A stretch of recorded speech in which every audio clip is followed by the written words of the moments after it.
Bismillahirrahmanirrahim. Assalamualaikum warahmatullahi wabarakatuh. Alhamdulillahirabbil alamin, amma ba'du. Saudaraku seiman, sebangsa dan setanah air, dimanapun kalian berada. Di dalam kitab suci Al-Quran, perintah Allah yang pertama kali turun sudah sangat jelas. Di dalam surah Al-Alaq dari ayat 1 sampai 5. Iqra, yang artinya adalah bacalah.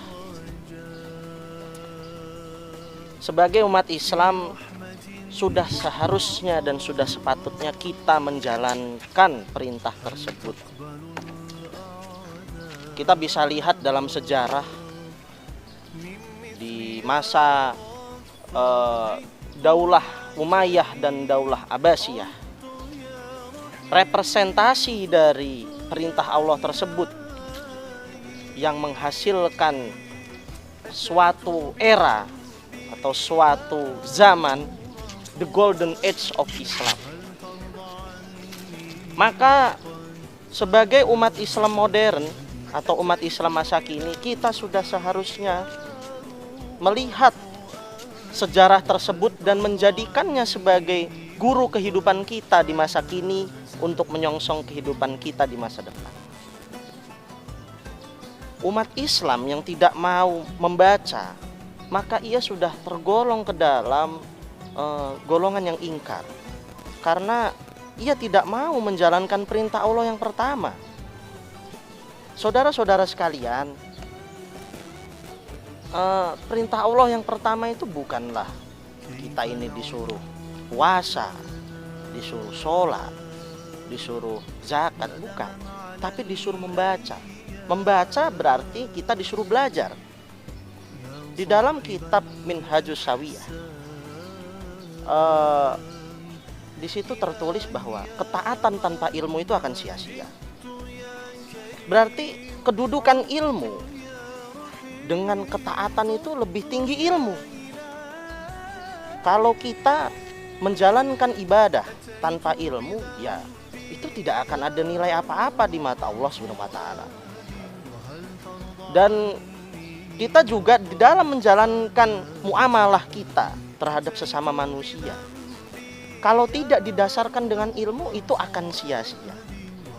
Maka sudah berkewajiban bagi kita sebagai umat muslim untuk terus-menerus menuntut ilmu, terutama ilmu agama. Terkhusus kepada santri yang sedang di rumah untuk saat ini, saya berpesan kepada diri saya sendiri juga untuk terus-menerus tidak berhenti membaca buku, membaca tulisan yang bermanfaat, dan yang paling utama adalah membaca Quran. Karena di bulan Ramadan seperti ini, ibadah kita itu ditingkatkan berkali-kali lipat pahalanya. Saudara seiman, sebangsa dan setanah air dimanapun berada, membaca bukan berarti hanya membaca tulisan saja. Membaca fenomena yang terjadi di sekitar kita itu juga termasuk kategori membaca. Kita dapat merasakan betul dampak dari COVID-19 ini. Sangat miris sekali. Saudara-saudara kita seiman, semuslim, banyak yang mengalami penurunan standar ekonominya. Maka kita sebagai umat muslim yang berpendidikan, sebagai umat Islam yang berperadaban, kita harus bisa membaca situasi kondisi terkini umat Islam ini butuhnya apa. Maka bagi saudara semuslim, saudara sebangsa dan setanah air yang memiliki kecukupan rezeki, saya berpesan juga untuk membantu saudara kita yang sedang mengalami masa-masa krisis ini. Saudara, kembali ke sejarah tadi, menarik untuk dibahas bahwa ternyata pada era tahun 600 Masehi sampai 1800 Masehi kita pernah mengalami the golden age of Islam. Dimulai di masa Daulah Umayyah, ditandai dengan diterjemahkannya berbagai macam karya filsuf Yunani ke dalam bahasa Arab dalam rangka sebagai tambahan dasar pengetahuan pada saat itu. Para cendekiawan muslim pada saat itu melihat bahwa karya-karya filsuf Yunani ini sangat baik dijadikan sebagai pendamping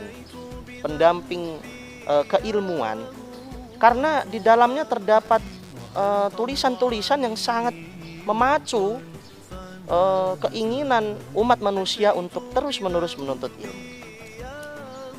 Dan dilanjutkan pada zaman Daulah Abbasiyah. Zaman Daulah Abbasiyah ini hasil-hasil terjemahan dari karya-karya filsuf Yunani tersebut dibukukan dan dimasukkan ke dalam perpustakaan yang namanya Bait al-Hikmah. Itu di Baghdad perpustakaannya. Yang pada saat itu perpustakaan Bait al-Hikmah ini menjadi rujukan dari orang-orang segala penjuru dunia yang ingin menuntut ilmu. Hasil dari karya-karya tersebut bisa kita saksikan pada masa itu telah lahir banyak sekali ilmuwan-ilmuwan muslim yang tidak hanya berlatar belakang keilmuan agama saja, tapi juga ada yang berlatar belakang ilmu kedokteran, ilmu astronomi, ilmu fisika, ilmu kimia, dan ilmu matematika. Hal tersebut membuktikan bahwa tidak hanya mereka mempelajari ilmu-ilmu agama saja, namun juga mempelajari ilmu-ilmu duniawi. Nah, di dalam kehidupan ini memang segala sesuatunya harus berjalan seimbang. Maka saya berpesan kepada seluruh saudara-saudaraku seiman, seislam, sebangsa dan setanah air untuk terus menuntut ilmu secara balance, baik ilmu agama maupun ilmu dunia. Demikian yang dapat saya sampaikan. Lebih kurangnya mohon maaf. Terima kasih. Wallahul muwaffiq ila aqwamit thoriq. Wassalamualaikum warahmatullahi wabarakatuh.